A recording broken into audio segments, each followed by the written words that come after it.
En un mundo lleno de violencia, tristeza y enfermedad, siempre hay una respuesta.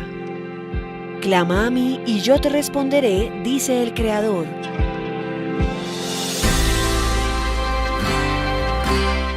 El Tabernáculo de la Fe presenta un mensaje de esperanza. En el libro de Primera de Crónicas 12:32 habla de la tribu de Isaacar, de un grupo que se llamaba la familia de Isaacar, una tribu parte del pueblo de Israel, una de las familias de Israel.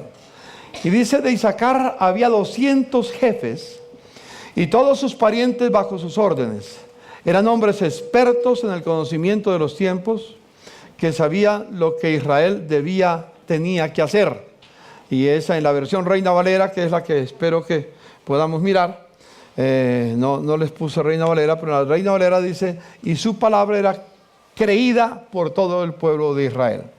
Pero quiero mencionar dos aspectos principales. Eran hombres expertos en el conocimiento de los tiempos. Una de las características del pueblo de los hijos de Isaacar, que Dios exalta en ellos, era que sabían en qué tiempo vivían. Y nosotros debemos ser expertos en saber en qué tiempo estamos viviendo. No nos hacen expertos de saber el tiempo que estamos viviendo lo que dice la televisión, lo que dice la radio, lo que dice el tiempo, lo que dice los medios de comunicación. Porque los medios de comunicación, desafortunadamente, no todos, pero en su inmensa mayoría son expertos en mentir, en decir lo que no es verdad, en exagerar cosas. Y como dijo Francis Schaeffer en alguna oportunidad, uno ante los medios de comunicación puede ser un héroe o puede ser un villano.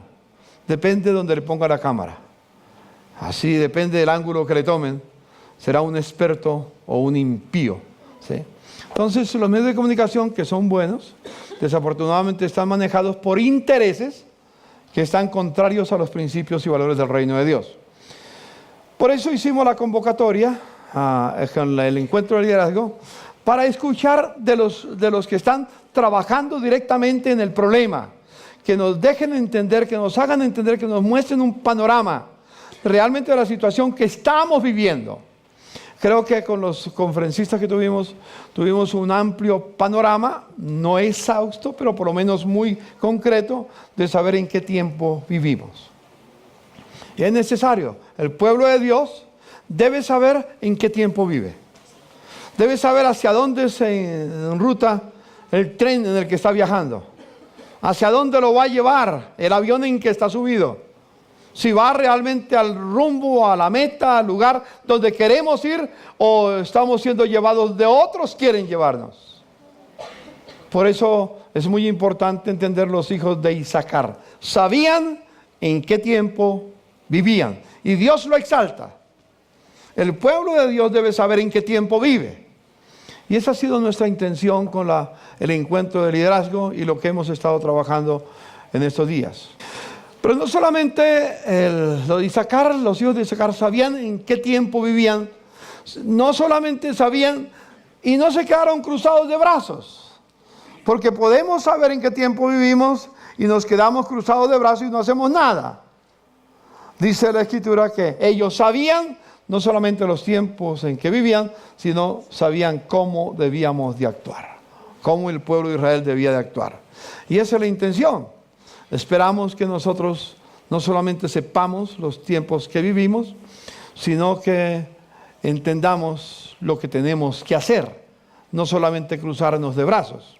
Yo pienso en nuestros jóvenes que están en la universidad, o que se preparan para ir a la universidad. ¿En qué van a recibir en las universidades? ¿Cómo van a prepararse en nuestro sistema educativo para enfrentar la realidad que estamos viviendo? Porque desafortunadamente la inmensa mayoría del pensum de las universidades está basado en la mentira, en el engaño. Desafortunadamente está basado en la mentira.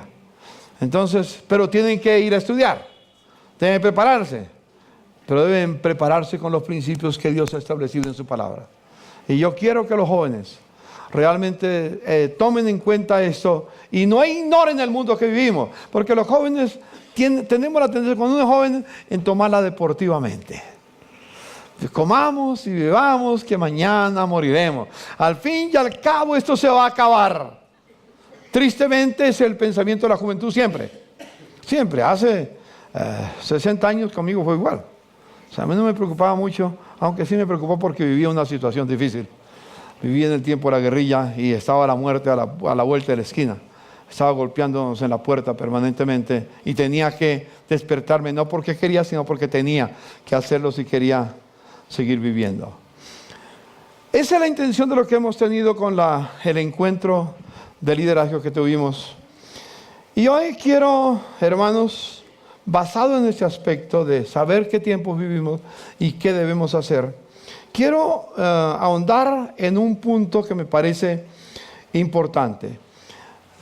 Tiene valor, tiene importancia las naciones a los ojos de Dios. ¿Le importa a Dios las naciones? ¿Sí o no? Es decir, ¿Colombia le importa a Dios? ¿O solamente le importa a la persona y que lo demás se pudra? ¿Las naciones tienen lugar en el corazón de Dios?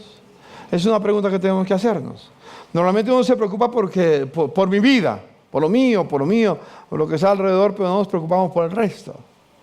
Y yo descubro en las Sagradas Escrituras que las naciones, todas las naciones de la tierra, tienen un lugar principal en el corazón de Dios. Y Dios comienza a obrar de maneras bastante extrañas, que no sabemos cómo Dios obra. Pero por ejemplo, quiero decir, en Rusia está existiendo unos cambios en este momento un poco extraños.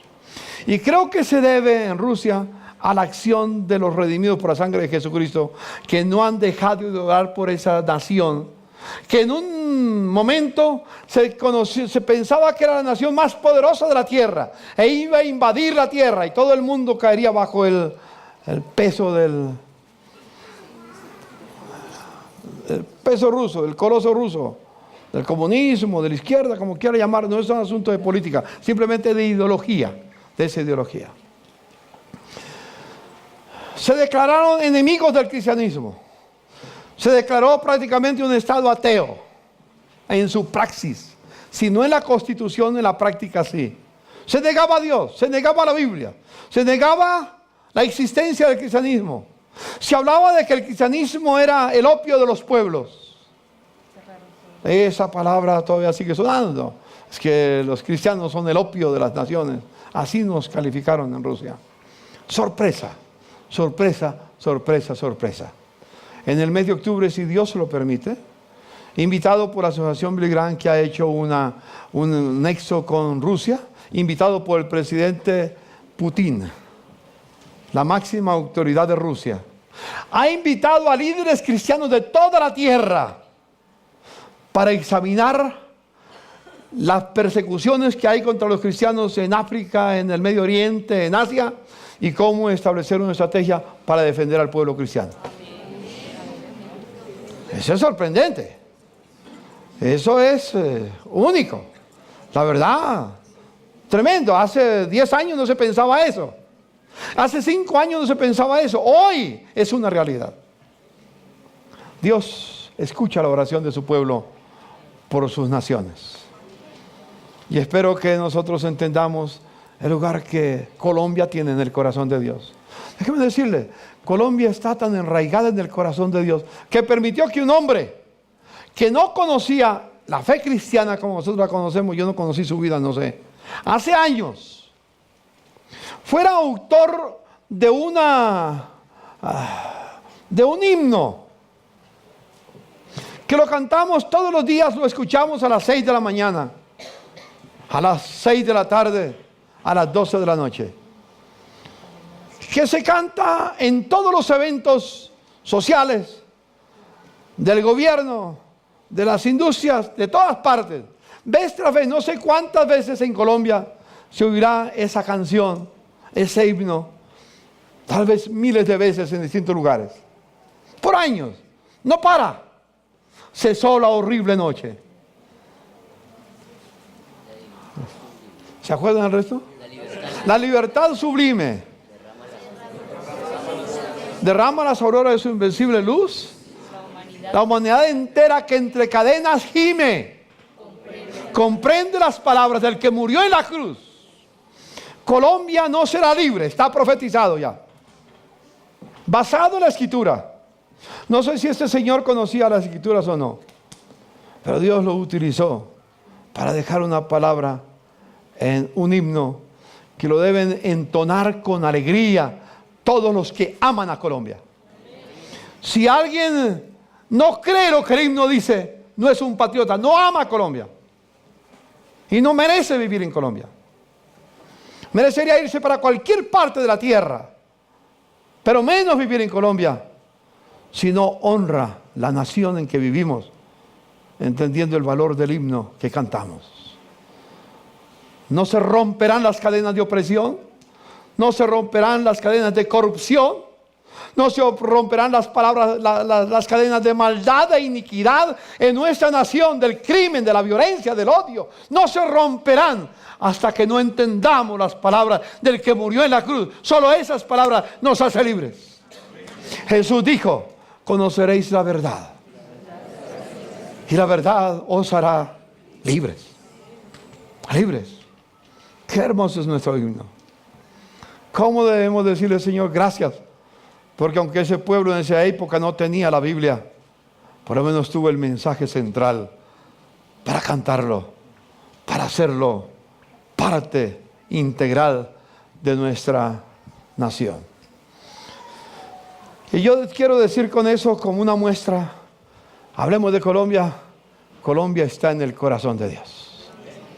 Dígale a su hermano que está a su lado: Colombia está en el corazón de Dios. A Dios le entristece la corrupción que ve en el país. Puede ser que tú y yo seamos indiferentes, Dios no. A Dios le duele el corazón cuando ve tanta maldad en Colombia, tanta corrupción, tanto alejamiento de sus principios. Porque el Señor sabe que vamos a la deriva y vamos a sucumbir en el camino. Pero Dios ama a Colombia. Dios ama a tus hijos. Dios ama a tus nietos. Dios ama a tus bisnietos. Si no los tiene, los vas a tener. Pero los ama. Y nos dejó en Colombia para ser la sal de Colombia y para ser la luz de Colombia. Fue lo que dijo Jesús: ustedes son la sal de la tierra. Pero para no pasar fronteras y quedarnos divagando por el mundo, digamos: yo soy la sal de Colombia. La sal que previene de la corrupción, que protege de la corrupción. Y yo soy la luz de Colombia. El pueblo cristiano es el pueblo que es luz. La esperanza de Colombia no está en La Habana, Cuba. Algunos piensan que en La Habana va a florecer la esperanza de la nación. Es bueno lo que está pasando. No lo quiero rebajar y decir que no tiene importancia, pero ahí no está la solución de Colombia. La solución de Colombia no está en la carrera octava, con calle octava. La casa de Nariño. No está. No está en la carrera séptima con octava. El Senado de la República. No está en las cortes. Está solamente en las palabras que Cristo nos enseñó, en la obra que Cristo hizo en la cruz de Calvario, que somos portadores de ese mensaje. Ahí está la esperanza de Colombia. ¿Quiénes son portadores de ese mensaje? Mira a su hermano y diga: yo soy portador de ese mensaje. Es a nosotros que se nos asignó esa tarea. No es a otra persona, no es a otra institución. Es a los redimidos por la sangre de Jesucristo que Dios les asignó esa tarea tan impresionante. Eso como fondo de introducción. Quiero mirar en el libro de Hechos de los Apóstoles para hablar de las naciones. Hablemos de las naciones esta mañana. No vamos a hablar del individuo, pero que nos implica a nosotros, natural, pero estamos acostumbrados. Occidente nos enseñó a pensar individualmente.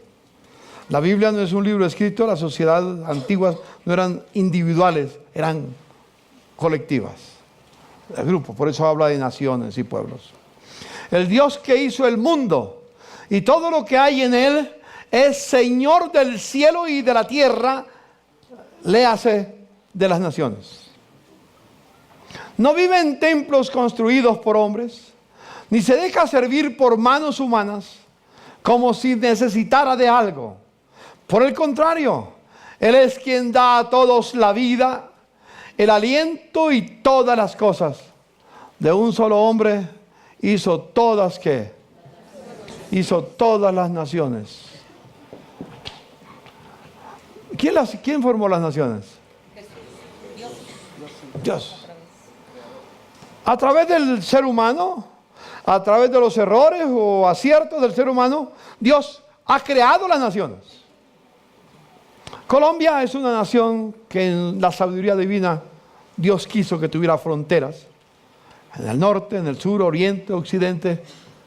Y que tuviera todo un territorio. No habla solamente del sistema que tenemos, sino toda la geografía de nuestro país.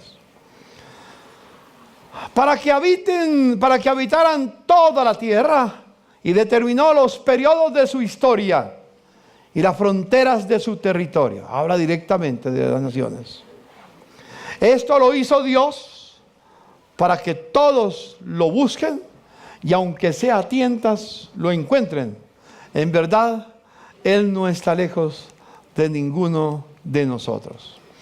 Quería solamente leer el texto para decirles, Dios es el creador de las naciones. Repito, usa los aciertos o los desaciertos humanos, pero para formar naciones, para poder trabajar por naciones, que sus principios lleguen a cada pueblo. Nosotros tenemos una obligación primaria, es Colombia. La responsabilidad primaria no es la tierra entera. Claro, vamos a trabajar. Algunos Dios los llama para influenciar en otras partes de la tierra. Pero normalmente el colombiano es responsable de su tierra donde vive. Nosotros somos responsables de nuestra patria. Por eso está aquí. Por eso naciste en esta hermosa tierra. Y si hay alguien aquí que no nació aquí, que es de otro país, bienvenido. Estás en Colombia porque Dios quiere utilizarte para bendecir nuestra nación. En Habacuc, capítulo 2, versículo 14, hay un texto lindo, una canción. Siempre recuerdo las canciones que cantábamos el siglo pasado. Parece lejísimo, ¿no? No hace 16 años apenas. El siglo pasado. Claro que Javier no había nacido y por eso no se acuerda de ellas. Pero puede leerlo en Habacuc 2:14. Y la tierra será llena del conocimiento de la gloria del Señor, como las aguas cubren el mar. ¿Se acuerdan que cantábamos? Y la tierra habrá conocimiento de la gloria del Señor, como las aguas cubren el mar. Y en la tierra habrá conocimiento de la gloria del Señor, como las aguas cubren el mar. Y luego decía, ve y proclámalo entre las naciones, y dad a conocer de su gloria, su gloria sin temor. Alaba al Señor, y la tierra de su gloria llenará. En la tierra, y seguía la canción. Dígale a su hermano, la tierra será llena del conocimiento de la gloria de Jehová. Y quedémonos en la frontera. La tierra colombiana será llena del conocimiento de la gloria del Señor, como las aguas cubren el mar. Dígale a su hermano que está a su lado, Colombia será llena de la gloria del Señor, del conocimiento de la gloria del Señor, como las aguas cubren el mar. Colombia, Venezuela, Ecuador, no importa lo que haya en Venezuela en este día, están viviendo porque pasaron etapas en su vida que las ignoraron. Pero Dios está permitiendo que Venezuela caiga en una crisis tan difícil que está pasando, porque Dios va a resucitar a Venezuela también. Dios va a resucitar. Hay esperanza para Venezuela. cuando Venezuela comprenda las palabras del que murió en la cruz. Porque no es solo para Colombia, es para toda la tierra, ¿no es cierto? Entonces, es interesante saber cómo la tierra está en el corazón de Dios. ¿Se acuerdan de un pasaje bíblico famoso? Que casi todo cristiano recién se convierte, aprende de alguna manera, aprenda, como que está en la estratosfera, y casi que si se lo diga lo sabe, porque de tal manera amó Dios al mundo, que ha dado a su Hijo unigénito para que todo aquel que en él crea no se pierda, mas tenga vida eterna. Digo solamente que la tierra, pero de la tierra cada nación tiene un lugar especial en la voluntad de Dios. Cuando Dios llamó a Abraham, le dijo: haré de ti una nación grande y te bendeciré. Haré famoso tu nombre y serás una bendición. Bendeciré a los que te bendigan y maldeciré a los que te maldigan. Y por medio de ti serán bendecidas todas las naciones de la tierra. Todas las naciones. Hay muchos textos para ver, que no tengo tiempo para mirarlos en este momento. Y Dios confirmó vez tras vez a Abraham, a su descendencia. El día que Isaac fue ofrecido en sacrificio en el altar delante de Dios, aunque no se consumó, pero que fue ofrecido.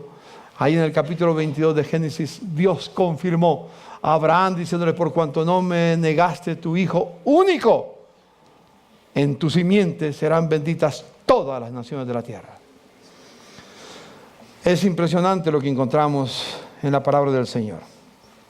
Pero déjeme decirle dónde está el problema inicial. El problema inicial está en la desobediencia del hombre para con Dios. El mundo se puede dividir en dos grupos principales. Quiero mencionar un pasaje de la Biblia que se encuentra en Génesis. Paso todos estos textos porque ya no los necesito. Cuando el hombre y la mujer decidieron ir por su propio lado, muy claro el Señor nos menciona lo que aconteció. Dios llamó al hombre y le dice: ¿qué hiciste? Luego le llama a la mujer: ¿qué hiciste?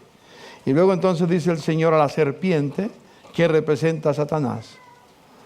Le dijo el Señor a Satanás: pondré entre tú y la mujer, y entre tu simiente y la simiente de ella, su simiente, la simiente de la mujer, te aplastará la cabeza, tú le morderás el talón. La mordedura del talón se puede superar.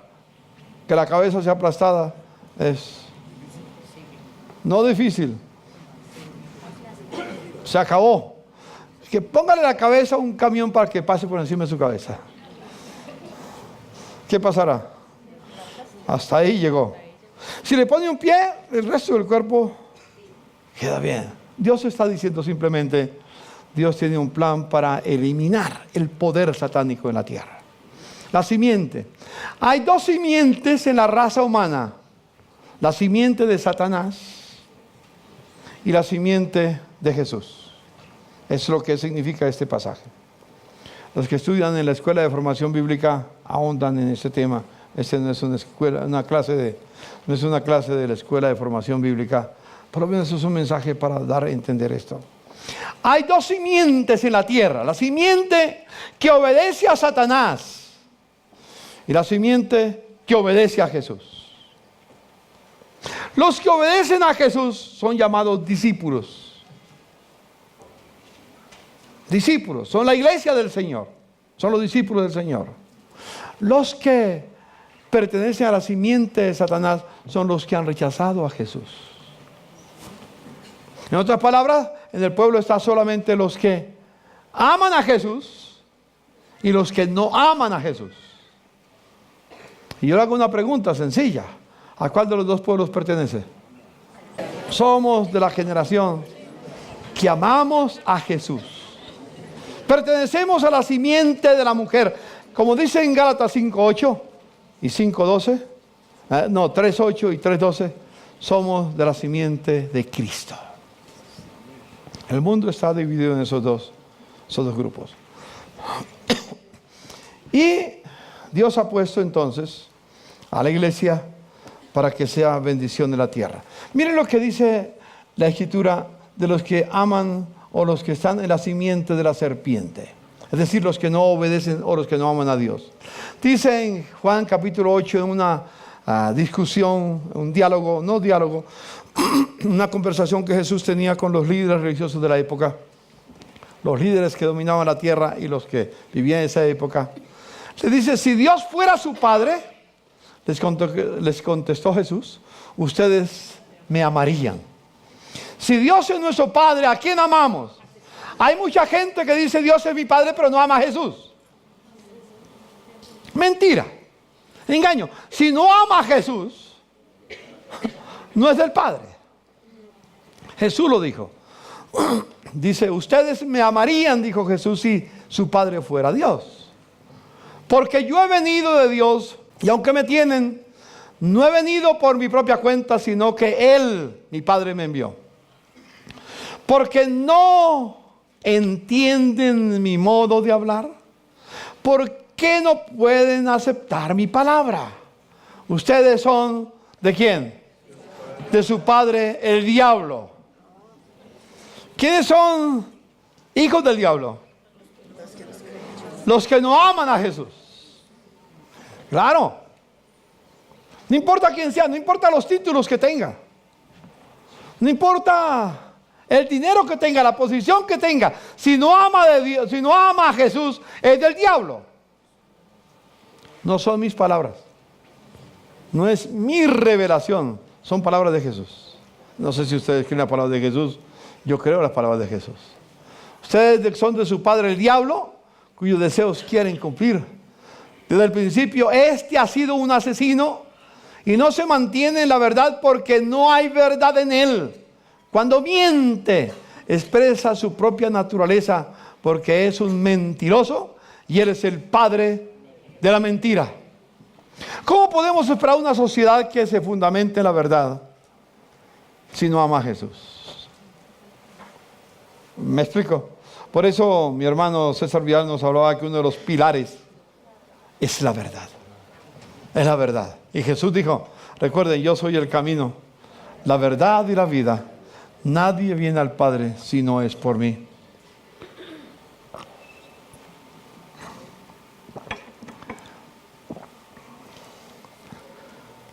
Los que creen en Cristo, como su Señor, le obedecen.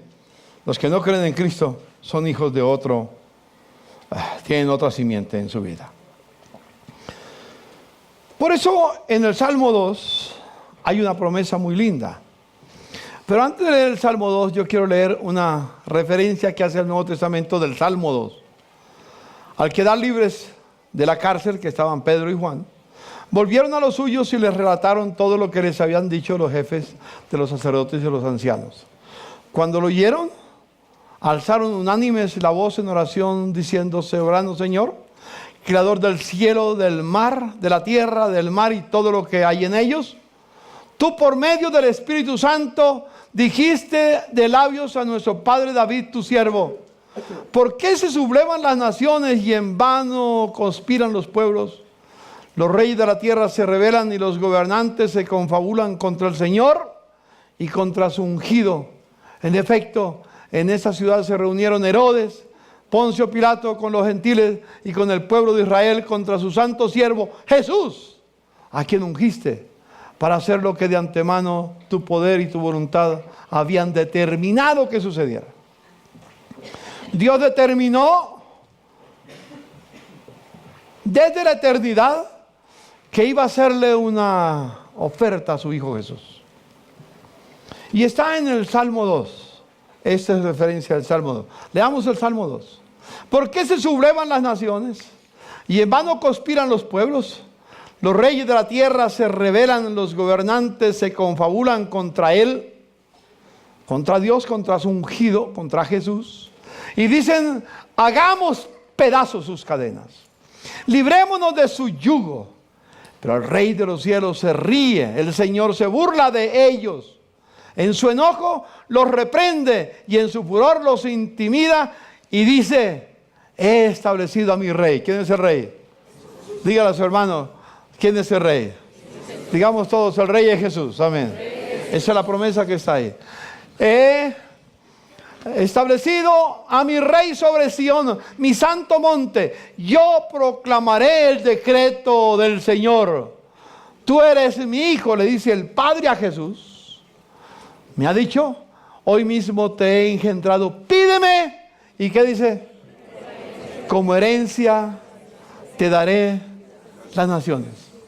Dios en su soberanía ha determinado que las naciones le pertenecen a Jesús, no a Satanás. Satanás es experto en engañar, en mentir, pero Dios ha declarado, y no me va a salir de la frontera nuevamente, regreso a Colombia. Dios le ha declarado a su Hijo Jesús que Colombia es de Él. ¿Lo crees o no lo creas? No importa si tú no lo crees, Dios lo has prometido. No sé si es de los que aman a Jesús y le creen, o de los que no aman a Jesús y por lo tanto no le creen. Si no le crees, porque no lo amas. Sencillo. Yo le creo y le amo. Y le amo y por eso le creo. Hoy mismo te he engendrado, pídeme, como herencia te entregaré las naciones. Tuyos serán los confines de la tierra, las gobernarás con puño de hierro, los harás pedazos como vasija de barro. Ustedes, los reyes, sean prudentes, los gobernantes de la tierra. Déjense enseñar, gobernantes de la tierra. Sirvan al Señor con temor, con temblor. Ríndanle alabanza, bésenle los pies. No sea que se enoje y sean ustedes destruidos en el camino, pues su ira se inflama de repente. Dichosos los que en Él. Dichosos los que en Él. ¿Quién es Él? Jesús. Buscan refugio. Solamente quiero probar dos cosas. Primero, que Dios ama a las naciones de la tierra. Él las estableció. Segundo, que Dios le prometió a las naciones a su Hijo Jesús. Jesús vino y murió en la cruz del Calvario, no solo para salvarme a mí como persona, sino para redimir las naciones. Las naciones. Hay un pasaje impresionante en la Biblia que me gustaría que no tengo tiempo para que le leyéramos todo, pero sí les voy a animar a que lo lean con cuidado. Un libro completo que se llama el libro de Isaías. Isaías, cuando comienza en el capítulo 1, habla de toda la nación, habla de Israel, la nación de Israel, que es un cuadro muy patético de otras naciones. La nación de Israel era rebelde contra Dios, como las naciones de la tierra, rebeldes. Y todo el libro de Isaías es una manifestación del plan de Dios para las naciones que le obedecen y las que no le obedecen. Y aquí voy a decir algo que tenemos que entender un poco. Cuando llegamos al capítulo 53, recuerden que Isaías está hablando no de individuos, que implica a los individuos, habla de la nación y como consecuencia de las naciones. Y llega al capítulo 53, un pasaje muy, muy conocido en el mundo cristiano. Y dice el versículo 4, ciertamente Él cargó con nuestras enfermedades y soportó nuestros dolores. Nosotros lo consideramos herido, golpeado por Dios y humillado. Él fue traspasado por nuestras rebeliones, molido por nuestras iniquidades. Sobre Él recayó el castigo, precio de nuestra paz. Y gracias a sus heridas fuimos sanados. Todos andábamos perdidos como ovejas, cada uno según su propio camino, pero el Señor hizo recaer sobre Él la iniquidad de todos nosotros. Maltratado y humillado, ni siquiera abrió su boca. Como cordero fue llevado al matadero, como oveja enmudeció ante sus trasquiladores y ni siquiera abrió su boca. Y después de aprenderlo y juzgarlo, le dieron muerte. Nadie se preocupó de su descendencia. Fue arrancado de la tierra de los vivientes y golpeado por la transgresión de mi pueblo. Se le asignó un sepulcro con los malvados y murió entre los malhechores, aunque nunca cometió violencia alguna, ni hubo engaño en su boca.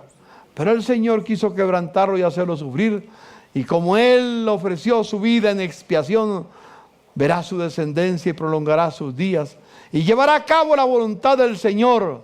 Y después de su sufrimiento verá la luz y quedará satisfecho. Por su conocimiento mi siervo justificará a muchos y cargará con las iniquidades de ellos. Por lo tanto, le daré un puesto entre los grandes y repartiré el botín con los fuertes, porque derramó su vida hasta la muerte y fue contado entre los agresores y cargó con el pecado de muchos e intercedió por los pecadores. Quiero volver un poco atrás para hacer una observación. Cuando dice que soportó nuestros dolores, pero los consideraron heridos, golpeados y humillados. Él fue traspasado por nuestras rebeliones, molido por nuestras iniquidades. Sobre él cayó el castigo, precio de nuestra paz. Y gracias a sus heridas fuimos sanados. Estas palabras, ¿sabemos a quién se refiere la persona que sufrió? ¿Quién fue la persona que sufrió? Jesús. Está toda la descripción de la cruz. Pero ¿a quién se refiere el nosotros? No se refiere a mí como individuo. Se refiere a la nación. Jesús dio su vida, no solo para salvarme a mí como individuo, claro, como estoy en la nación, me salva a mí.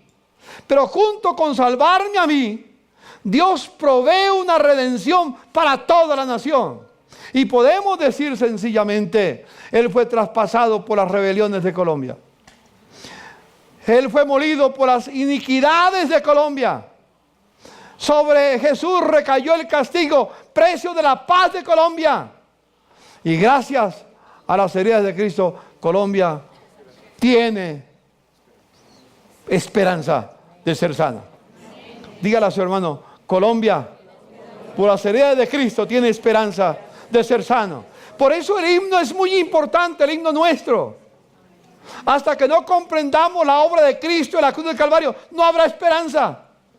No se romperán las cadenas hasta que no entendamos sus palabras. Qué profecía la que tiene ese libro. Lo cantamos y lo cantamos como una cosa, como un poema, como algo pasajero. Quiero probarlo en la Escritura. Si ustedes me permiten, vamos a un poco más adelante. Qué interesante lo que Satanás quiere hacer con Jesús. Jesús sabía que iba a ir a la cruz para redimir las naciones, redimirme a mí, claro, mi familia, pero para redimir la nación. Iba a la cruz. Entonces Satanás se le aparece allá después del bautismo, en Mateo capítulo 4, ahí están las tentaciones de Jesús. Y llega un momento en que Satanás lleva a Jesús a un lugar muy especial. Dice de nuevo, lo tentó el diablo, llevándolo a una montaña muy alta. ¿Y qué hizo? Le mostró los reinos del mundo y su esplendor. Significa sencillamente, le mostró todas las naciones de la tierra con toda su belleza, con toda su hermosura que tenía, con todos los habitantes. Le mostró los reinos del mundo y su esplendor. Y le dijo algo fácil a Jesús: todo esto es tuyo. Si postrado me adorares. Satanás está diciendo a Jesús: no tienes que morir, no tienes que sufrir, no tienes que pasar la agonía. Yo te ofrezco un camino más rápido. Adórame y todo es tuyo. Las naciones que vienes a redimir, esa raza humana ingrata que vienes a redimir, es tuya si me adoras. Y hay una cosa muy interesante. Jesús no le dijo a Satanás mentiroso. Satanás le dijo una verdad. Las naciones son de él. Porque Adán se la entregó. Adán, que era el administrador de la tierra, el representante, hizo un pacto con Satanás, obedeciéndole, y le entregó la autoridad que Dios le había dado sobre las naciones de la tierra. Por eso Jesús no le contradice. Jesús había venido para rescatar, no para negociar. Dígale a su hermano, Jesús vino para rescatar, no para negociar. Y el rescate le costaba su vida. Satanás le dijo: no tienes que morir, yo te entrego las naciones, son tuyas, te las devuelvo. Y Jesús tiene que decirle, vete, Satanás, porque escrito está, al Señor tu Dios adorarás y a Él solo servirás. Y quiero mostrar algo en la palabra de Dios. En Mateo 28, bueno, antes de mirar este pasaje, vamos a ver otro pasaje. En Apocalipsis 21, cuando termina, ya está terminado, nos hace la revelación, no del último día, pero sí lo que va a pasar en el camino y lo que estamos viviendo en este momento. Las naciones, ¿qué dice la Escritura? Las naciones caminarán a la luz de la ciudad. ¿Cuál es la ciudad? Para explicarlo un poco, léanse el capítulo 21 de Apocalipsis. Y la ciudad, la nueva Jerusalén que viene del cielo, no es otra que la iglesia de Jesucristo. Es una forma alegórica de hablar de la iglesia de Jesucristo. La ciudad es la iglesia del Señor. Y dice, las naciones caminarán a la luz de la ciudad y los reyes de la tierra le entregarán sus esplendorosas riquezas. ¿Sabe, hermano? Déjame decirle, un día va a llegar que Colombia le va a entregar todas sus riquezas a Jesucristo. Amén. No a usted. Porque hoy en día con la teología de la prosperidad dice, uy, que los ricos tienen plata para dármela a mí. No hablemos de la teología de la prosperidad. Todas las naciones traerán su esplendor y sus riquezas a los pies de Jesucristo. Aleluya. Dígale a su hermano, a los pies de Jesucristo caerán las naciones. Caerán las naciones. Todas las naciones caminarán a la luz de la ciudad y los reyes de la tierra le entregarán su espléndida riqueza. Y en el capítulo 22 enseguida dice algo interesante. Luego el ángel me mostró un río de agua de vida, claro como el cristal, que salía del trono de Dios y del Cordero, y corría por el centro de la calle principal de la ciudad. A cada lado del río estaba el árbol de la vida, que produce 12 cosechas al año, una por mes. Y las hojas del árbol, ¿para qué son? Léalo conmigo. Las hojas del árbol serán ¿para qué? Para la salud o sanidad de las naciones. Dios ama a las naciones y con el sacrificio de Cristo en la cruz del Calvario ofrece sanidad a todas las naciones. Hay naciones enfermas. Israel era una nación enferma. Por eso habla del Mesías que muere para traer sanidad a Israel. Jesús murió para traer sanidad a Israel, pero Jesús murió también para traer sanidad a Colombia. El propósito de Cristo, el propósito de Dios es que Colombia sea sana.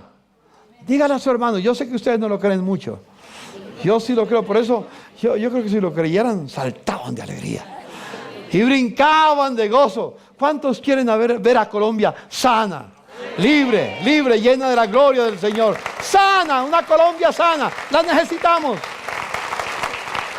Las hojas del árbol de la obra de Cristo en la cruz del Calvario son para la sanidad de las naciones. Dios quiere naciones sanas.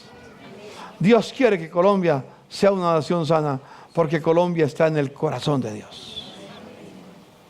Todas las naciones de la tierra, lo repito, no nos salgamos de la frontera y vamos a trabajar en Colombia. Colombia está en el corazón de Dios y hay sanidad. Dios promete sanidad para Colombia.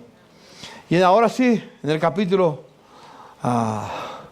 28, quiero decir, para ir resumiendo, primero, Dios creó las naciones. Segundo, Dios prometió que a través de Abraham, que en sus simientes serán benditas todas las naciones de la tierra. Tercero, Dios le ofreció a su Hijo las naciones.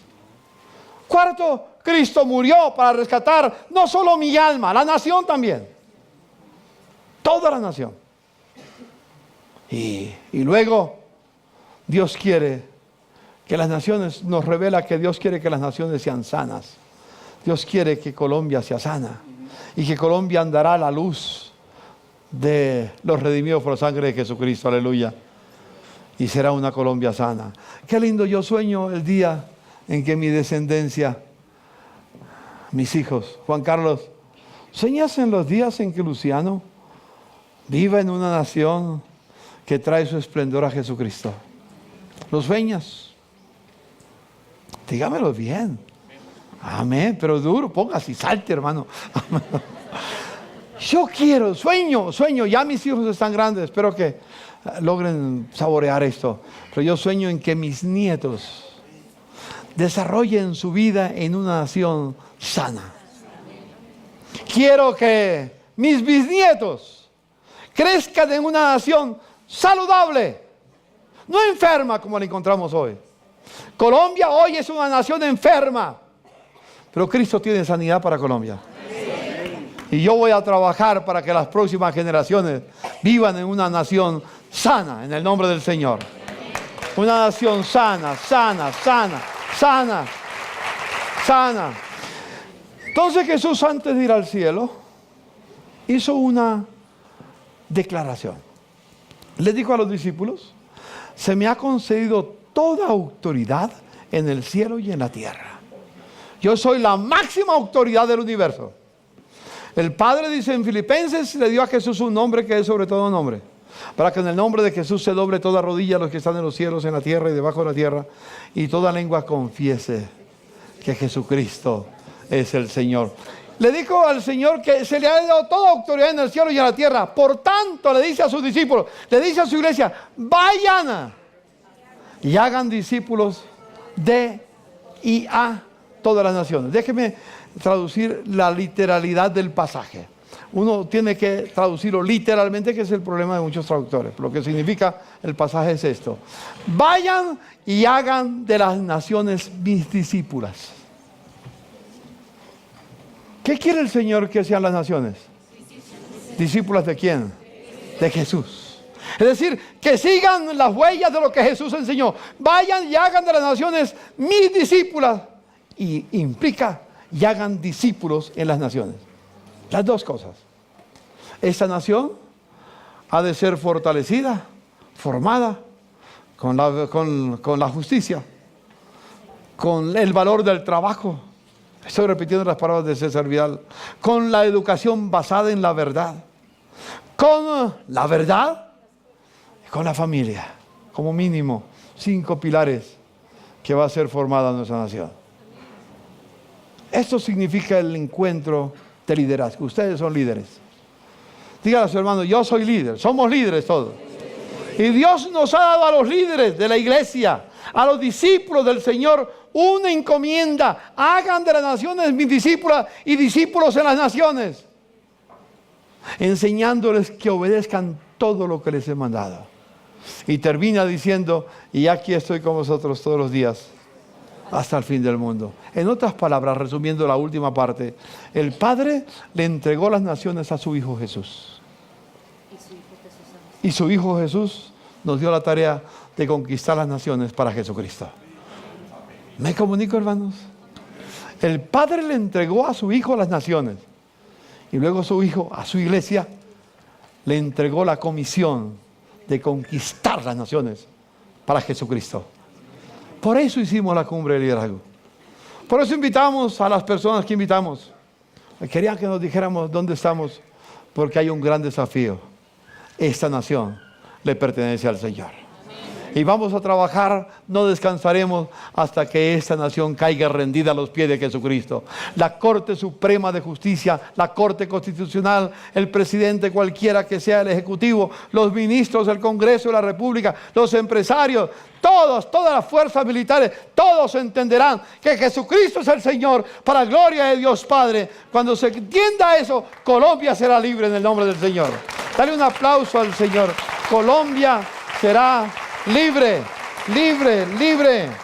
Hermanos, la iglesia existe. La razón por la cual la iglesia existe en la tierra en este momento es para hacer de Colombia una nación discípula del Señor. Para eso existimos. No existimos con la esperanza simplemente de ir al cielo. Claro que vamos a ir al cielo. Claro. Pero la razón de la existencia de la iglesia es discipular esta nación para Jesucristo. Dígale a su hermano: la razón por la cual existe el tabernáculo de la fe es para contribuir en el discipulado de Colombia. Pero dígaselo a su hermano, dígaselo con gozo, con alegría. La razón por la cual existe el tabernáculo de la fe es para contribuir en el discipulado de Colombia. Dígalo conmigo. ¿Estás dispuesto a trabajar conmigo porque Colombia sea una nación libre? Dígale a su hermano, ¿estás dispuesto a trabajar para que Colombia sea una nación libre? Yo les invito. Nos unimos no simplemente a tener un culto religioso. Tenemos para adorar al Señor, claro, los tiempos, pero nos estamos preparando para conquistar esta nación para Cristo. Señor, te damos gracias. Al cerrar este encuentro de líderes, Señor mío, con este pensamiento, esta nación te pertenece a ti. Y va a ser libre, como tú lo has dicho en tu palabra y como lo revelaste al autor de este himno, que es patrio, que es nuestro, Señor. Colombia va a ser libre cuando comprenda tus palabras, cuando comprenda tu obra, cuando comprenda todo lo que hiciste en la cruz del Calvario, Señor. Entonces las cadenas de opresión de Colombia se romperán y Colombia será una nación sana para gloria de Dios. En el nombre de Jesús. Amén. Amén. Amén. Amén. Hermanos, hay que amar a Dios y amar a nuestra patria. Si amamos nuestra patria, vamos a ver una Colombia nueva y nuestros hijos van a disfrutar de ella y nuestra descendencia. Vayan con la paz de Dios. Que mi Señor les guarde y les bendiga. Amén. Amén.